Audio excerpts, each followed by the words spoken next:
Hello friends, आप सबका अपने YouTube channel JVS study point में स्वागत है। आज के वीडियो में हम जो डिस्कस करने वाले हैं वो हमारे बोर्ड एग्ज़ाम के लिए बहुत ही इम्पॉर्टेंट है। यदि आपने मेरे सभी लेक्चर को देख लिया तो आप क्या कर सकते हैं, हिंदी व्याकरण में अच्छा नंबर स्कोर कर सकते हैं। तो चलिए, आज का हमारा जो टॉपिक है ये हमने नया बैच शुरू किया है, जिसका क्या टॉपिक है, अब की बार बोर्ड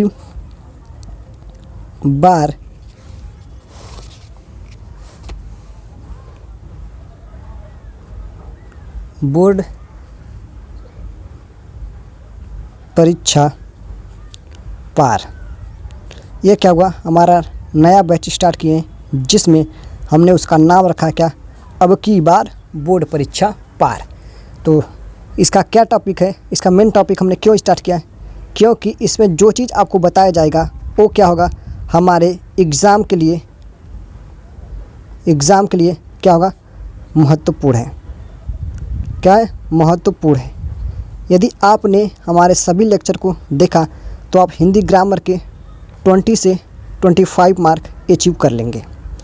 तो क्या है, आप जानते हैं हिंदी व्याकरण बहुत ही इम्पॉर्टेंट पॉइंट है। क्या है, व्याकरण बहुत अच्छा ही स्कोर है, इसमें नंबर एकदम फिक्स होते हैं कि हमको मिलेगा ही मिलेगा। तो चलिए फिर अब हम देखते हैं कि हिंदी व्याकरण में हम क्या पढ़ते हैं। तो जैसे हमारा पहला टॉपिक क्या है, रस। तो आप सोचेंगे सर रस ये पीने वाला है क्या? नहीं, ये रस क्या होता है, हिंदी में इस रस का अर्थ होता है क्या, आनंद। क्या होता है, रस का अर्थ होता है क्या, आनंद। सर कैसा आनंद? तो देखिए, कभी कभी हम कुछ चीज़ को देखते हैं तो हमको क्या आ जाता है, हंसना आ जाता है। जैसे मूवी को देखिए, मूवी में सर कौन सा मूवी, फिर हेरा फेरी देख लीजिए, आप उसको कितनी बार देखेंगे, उसमें क्या देखेंगे आप हंस देंगे। तो वहाँ पे क्या हमको रस प्राप्त हुआ। जैसे कुछ मूवी में क्या, बहुत से लोग रोने लगते हैं। तो क्या हुआ, कुछ मूवी में क्या होता है, हमारे अंदर जोश जागती है कि हम भी करेंगे, किसके, अपने देश के लिए ऐसा कार्य करेंगे। जैसे आप कोई भी देशभक्ति मूवी देख लीजिए, तो वह हमारे अंदर जो ये सब परिवर्तन आ रहा है, जो चेंजिंग हमको महसूस हो रहा है, उसी चेंजिंग को ही हम क्या कहते हैं, रस कहते हैं। तो फिर चलिए देखते हैं कि रस का एक परिभाषा क्या है। देखिए, रस क्या होता है, हम इसका डिफिनेशन लिख देते हैं। जब किसी कविता को पढ़ने, लिखने व देखने से जो आनंद प्राप्त होता है उसे रस कहते हैं। क्या कहते हैं, रस कहते हैं। आई होप आपको समझ आ गया। जैसे किसी भी कविता को पढ़ते हैं तो क्या होता है, जो कवि लिखता है उससे मनोरंजन डाल देता है कि हम आगे और देखें। जैसे कभी कभी कोई मूवी आता है तो मूवी में भी क्या ऐसा चीज़ हमको डाल दिया जाता है कि हमको दूसरा पार्ट देखना ही पड़ता है। अब देखते हैं कि कैसे होता है। जैसे एग्जाम्पल में अब पूछा जाता है, अब लीजिए, रस का शाब्दिक अर्थ क्या होगा, शाब्दिक अर्थ क्या होता है, तो आप याद रखिएगा, आनंद होता है। रस का शाब्दिक अर्थ आनंद होता है। आनंद मतलब क्या होगा, इंजॉय हो गया। इंजॉय में वो कैसा भी हो सकता है, जैसा आपको आनंद प्राप्त हो। अब अगला बात करते हैं कि कैसा आनंद सर प्राप्त हो जाता है या हो सकता है। तो पहले ही हमने बता दिया, जैसे हंसने का हो सकता है, मतलब हंसना मतलब रोना, देशभक्ति जग जाना इत्यादि, ये सब क्या है, हमारे रस के जो एग्जाम्पल हैं। अब बात करते हैं कि लेकिन देखिए, कुछ चीज़ में हम क्या करें, देखकर हंस दे रहे हैं, तो कुछ में रो रहे हैं, और कुछ लोग में करने की जो आ रही है, जोश जग रही है। तो मतलब हमको हमारे शरीर के अंदर अलग अलग परिवर्तन होगा या हो रहा है। तो हम क्या कर सकते हैं कि रस भी क्या होंगे, अलग अलग प्रकार के होते हैं। तो चलिए फिर देखते हैं कि रस के प्रकार क्या होते हैं। तो यहाँ बात करते हैं रस के प्रकार। चलिए रस के प्रकार पढ़ते हैं। तो लिखते हैं क्या, रस मुख्यतः 9 प्रकार के होते हैं। कितने? 9 प्रकार के होते हैं।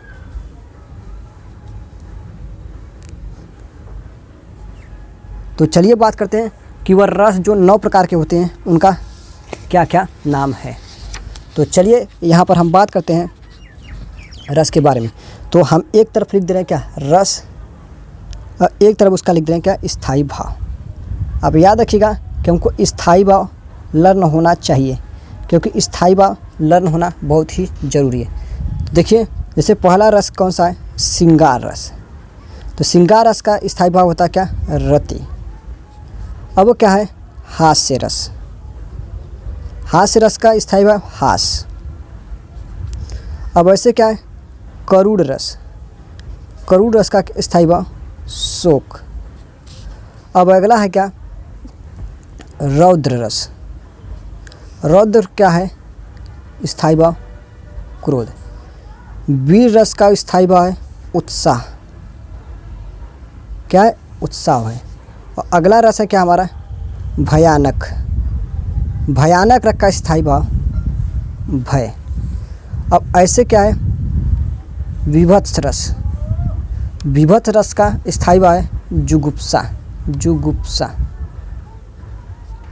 अब अगला क्या है? अद्भुत। अद्भुत रस का स्थायी भाव क्या है? तो आप जानेंगे विस्मय। क्या है? विस्मय। अब ऐसा क्या हो गया? अगला शांत रस का स्थायी भाव निर्वेद। अब देखिए हमने क्या पढ़ा, ये हमारे सब क्या है? रस है। रस और उसके स्थायी भाव हैं। तो देखिए, जैसे श्रृंगार रस का रति, हास्य का हास, करुण का शोक, रौद्र का क्रोध, वीर का उत्साह, भयानक का भय, विभत्स का जुगुप्सा, अद्भुत का विस्मय, और हमारा क्या होगा? शांत का निर्वेद होता है अस्थायी भाव। अब हमने रस भी पढ़ा क्या? जब किसी कविता को पढ़ने, लिखने व देखने से जो आनंद प्राप्त होता है उसे रस कहते हैं। रस का शाब्दिक अर्थ आनंद होता है, और रस मुख्यतः 9 प्रकार के होते हैं। तो चलिए अब थोड़ा सा और पॉइंट थोड़ा समझ लेते हैं। यहाँ पर हम थोड़ा सा नोट पॉइंट कर आपको समझा देते हैं। नोट पॉइंट अब याद करिए, इसमें नोट पॉइंट क्या है? अब याद क्या है? यदि एक प्रेमी क्या करे? प्रेमिका से प्रेम करे। ध्यान सुनिएगा, एक प्रेमी प्रेमिका से, या फिर एक लड़का किससे प्रेम करे? एक लड़की से प्रेम करे। किससे? लड़की से। जो प्रेम करता है तो अब पूछा जाता है उनको कौन सा रस प्राप्त होता है? तो वहाँ पर उन्हें कौन सा रस प्राप्त होता है? श्रृंगार रस। कौन सा? यदि एक प्रेमी प्रेमिका से प्रेम करे तो उन्हें कौन सा रस प्राप्त होता है? आनंद रस, श्रृंगार रस प्राप्त होता है।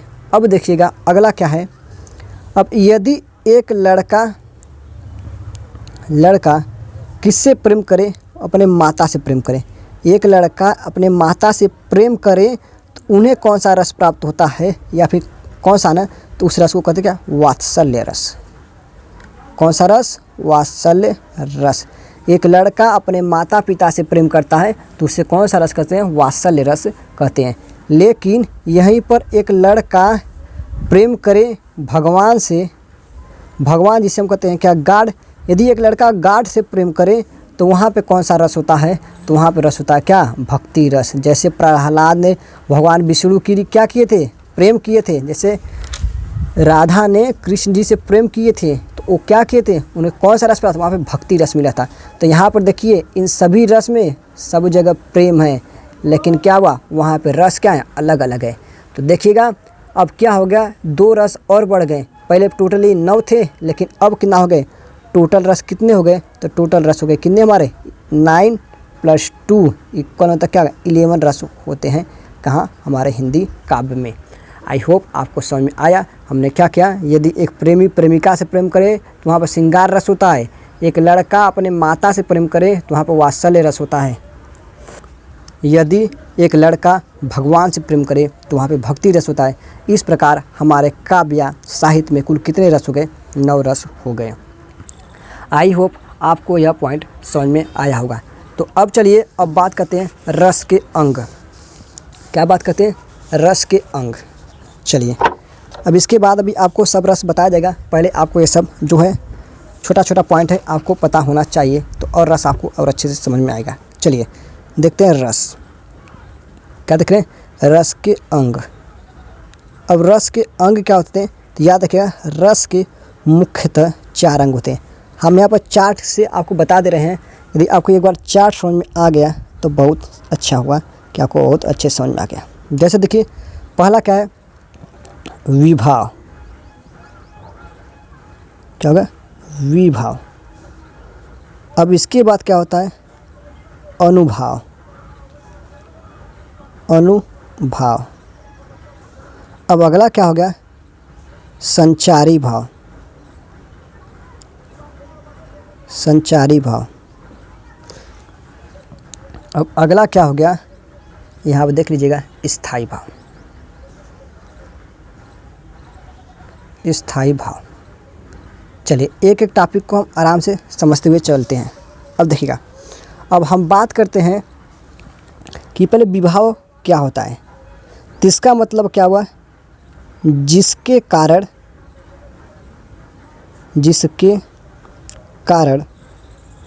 क्या हुआ, रस प्राप्त हुआ है। क्या हो गया, प्राप्त हुआ है। अब ये किसके कारण रस प्राप्त हुआ है, तो इसे थोड़ा सा हम क्या कर लेते हैं, समझने की कोशिश करते हैं कि आपको और अच्छे से समझ में आ जाए। तो चलिए बात करते हैं किससे के कारण रस प्राप्त हुआ है। एक एग्जाम्पल के थ्रू हम समझते हैं। देखिएगा यहाँ थोड़ा सा हम फिगर बनाकर दिखाते हैं। देखिए सोचते हैं पहले, अब मान लीजिए आप कहीं स्कूल जा रहे थे। एग्जाम्पल समझते हैं कि आप कहाँ जा रहे थे, स्कूल, कोई लड़का है या स्कूल जा रहा था, तो उसका एक दोस्त मिला। कहानी सुनिएगा तो आपको समझ में आएगा। एक दोस्त मिला, उसने बताया कि तुम्हारे स्कूल के जस्ट बगल में एक क्या है, कुत्ता है जो क्या है, पागल है और सब इनको काट रहा है। मतलब वो पागल कुत्ता है। आप स्कूल जा रहे थे तो आपका दोस्त बोला कि एक तुम्हारे स्कूल के पास पागल कुत्ता है जो सभी को क्या करे, काट रहा है। तो अब देखिए, अब आपको क्या हो गया, अंदर डर लग गया। मतलब डर होगा कि वहाँ हम जाएंगे तो काटेगा। तो मतलब किसके कारण आपको डर आया, तो कुत्ते की वजह से आया। आई होप आपको समझ में आ रहा कि आपको डर क्यों लगा, क्योंकि वहाँ पागल कुत्ता है। तो आपको डर क्यों लगा, कुत्ते की वजह से। तो यहाँ पर जो कुत्ता हो गया वो क्या हो गया, हमारा विभाव हो गया। क्यों विभाव हुआ, क्योंकि कुत्ता के कारण ही हमारे अंदर डर आया। यदि हमको हमारा दोस्त न बताता तो हमको नहीं पता चलता। यदि शेर रहता तो हम कहते शेर की वजह से आया, क्या हमको डर लगा। यदि सांप बोल देता तो सांप हो जाता, क्या हमारा विभाव हो गया। अब देखिएगा, अब यहाँ पर आपको समझ में आ गया होगा। लेकिन आप जैसे ही अपने स्कूल के पास पहुँचे, आप क्या होंगे, कुत्ता आपके सामने आ गया। जस्ट आपका वो जो पागल कुत्ता था आपके जस्ट सामने आ गया। कौन, यह पागल कुत्ता आपके सामने आ गया। अब सामने आ गया तो जाहिर सी बात है आपके क्या होंगे, रोंगटे खड़े हो जाएंगे। मतलब क्या होगा, आपके रोंगटे खड़े हो जाएंगे, या फिर आप लगेंगे क्या, काँपने लगेंगे, या फिर आप क्या लगेंगे, रोने लगेंगे। तो मतलब यहाँ पर क्या निकल गया, मनुष्य के बाहरी चेष्टाओं मतलब गतिविधियाँ, जैसे काँपना, रोना, अब क्या लगेंगे, अब दौड़ के भागने जाना, चेष्टाओं को हम लोग क्या कहते हैं, अनुभाव कहते हैं। अनुभाव कहते हैं। आई होप आपके समझ में आ गया। पहला हमने बताया जिसके कारण रस उत्पन्न हुआ है उसे विभाव। अब क्या हो गया, अब उस रस उत्पन्न हो गया, उसके बाद आपके शरीर के बाहर क्या परिवर्तन हो रहा है, जैसे पसीना आना, काँपने लगना, रोने लगना, दौड़ के भाग जाना, तो ये क्या होगा, अनुभाव होता है। अब लेकिन क्या हुआ, आप भागे नहीं, आप खड़े हैं। तो आपके मन में क्या होगा, आप सोचेंगे कि अब ये काट लेगा, हमको डॉक्टर सुई लगाएगा, बहुत दर्द होगा। तो मतलब यहाँ पर क्या होगा, अस्थिर विचार। क्या हो गया, मनुष्य के हृदय का अस्थिर जो विचार होता है, क्या, अस्थिर विचार। अस्थिर विचार को हम क्या कहते हैं, अस्थिर विचार को हम क्या कहते हैं, संचारी भाव कहते हैं। जैसे आप कुत्ता देखिए, आप भागे नहीं, अब वो खड़े हैं तो आपको डर लगा कि अभी हमको काट लगेगा तो डॉक्टर हमको सुई लगाएगा, बहुत दर्द होगा। तो यह जो अस्थिर विचार है, उसी अस्थिर विचार को ही हम लोग क्या कहते हैं, संचारी भाव कहते हैं। लेकिन अब याद रखें, स्थायी भाव क्या होता है। स्थायी भाव यह होता है कि आपके हृदय में, मतलब आपके अंदर डर बैठ गया। क्या हो गया, डर बैठ गया। क्या हो गया कि अब जब जब उस रोड के पास या उस स्कूल के पास जाएंगे तो आपके अंदर वह डर बैठा रहेगा। तो यह जो डर आपके अंदर विद्यमान हो गया, मतलब का स्थिर रूप